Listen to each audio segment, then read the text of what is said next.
Merci. Pour le groupe du MoDem, Madame Isabelle Florennes. Merci, Monsieur le Président. Monsieur le Président, Mesdames et Messieurs les rapporteurs, mes chers collègues, l'annonce d'un projet de loi constitutionnelle a suscité parmi les parlementaires des attentes et des espoirs. Le texte qui nous a été présenté, il faut bien le reconnaître, a un peu surpris.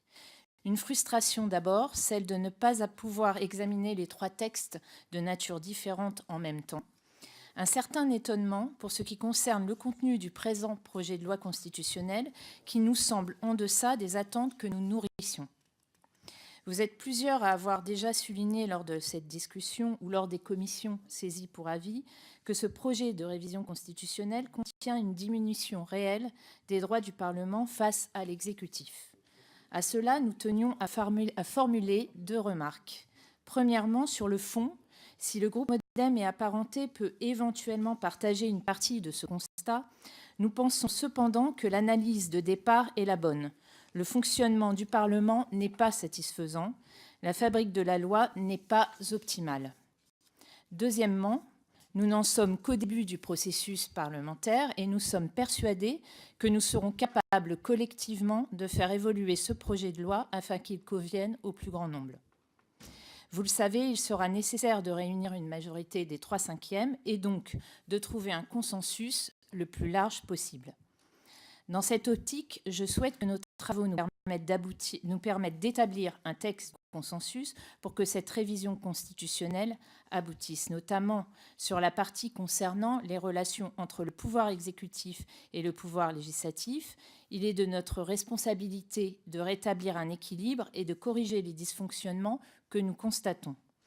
C'est donc de manière positive et optimiste que le groupe MoDem et apparenté aborde ce projet de loi constitutionnelle. Nous ferons un certain nombre de propositions qui nous semblent cohérentes et de nature à corriger les déséquilibres initiaux de ce texte. Nous pensons que la Constitution doit être modifiée avec parcimonie.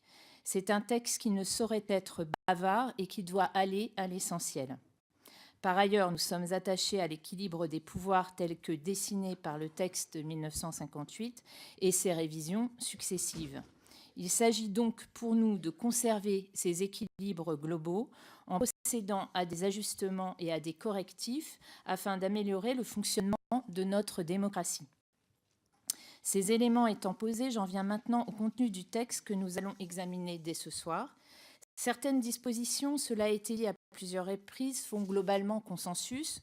Nous sommes bien sûr favorables aux dispositions relatives aux modalités de nomination et de sanction des magistrats du parquet, en ce qu'elles renforcent l'indépendance de la justice et confortent le rôle du Conseil supérieur de la magistrature. Ensuite, nous soutenons les propositions relatives aux incompatibilités des membres du gouvernement, une mesure qui s'inscrit dans le processus de refondation de notre vie publique pour redonner aux citoyens confiance en la vie politique. De même, nous partageons le souci de revenir sur la participation de droit des anciens présidents de la République au Conseil constitutionnel. Enfin, je citerai la suppression de la Cour de justice de la République parmi les propositions qui devraient emporter un large consensus. Notre collègue Laurence Vichnievsky défendra au nom du groupe un amendement visant à préciser les conditions d'engagement de la responsabilité pénale des ministres. Au-delà de ces points les plus consensuels, le texte comporte d'autres propositions de réforme qui devraient, elles, nourrir un plus large débat. Avant d'aborder la question essentielle du travail parlementaire, je vais revenir sur 2 points importants du projet de loi, la réforme du Conseil économique et social et environnemental et l'introduction du principe de différenciation. Ce dernier est un thème cher à notre groupe politique. Sans contrevenir à l'unicité et à l'indivisibilité de la République, ce droit nouveau doit permettre la mise en place par les collectivités territoriales de politiques différenciées selon les besoins de chaque territoire. Ce droit à la différenciation soulève un grand nombre de questions qui seront traitées dans le cadre d'une loi organique à laquelle nous serons particulièrement attentifs. Concernant le Conseil économique et social et environnemental, nous pensons qu'il est nécessaire de le réformer. Toutefois, les dispositions figurant dans le projet de loi suscitent chez nous de fortes réserves.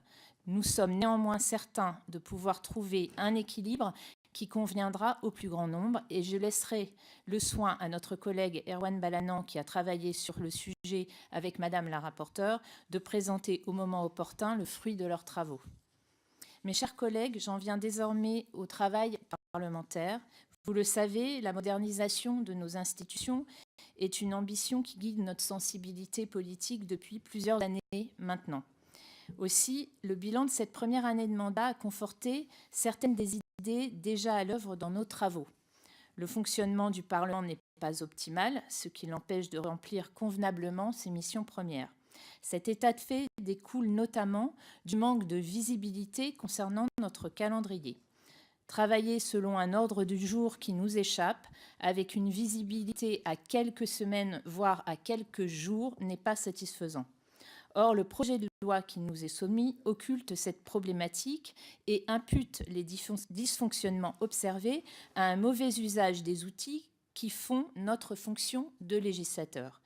Cela s'incarne notamment dans les dispositions prévues par l'article 3 du texte qui viennent circonscrire le droit d'amendement de manière drastique en s'appuyant sur une irrecevabilité systématique. En l'état, nous ne pouvons nous en satisfaire et nous y reviendrons lors des débats. De la même manière, les dispositions de l'article 8 permettent au gouvernement de reprendre la main sur la quasi-intégralité du calendrier parlementaire. Nous ne saurions consentir à un tel retour en arrière par rapport aux acquis de la révision constitutionnelle de 2008 sans un rééquilibrage général du calendrier. Le groupe MoDem et apparentés souhaite vraiment privilégier une approche globale du problème en réfléchissant à un schéma qui intègre l'ensemble des remarques qui ont été faites de part et d'autre à propos du calendrier parlementaire. Nous détaillerons nos propositions lors de l'examen des amendements.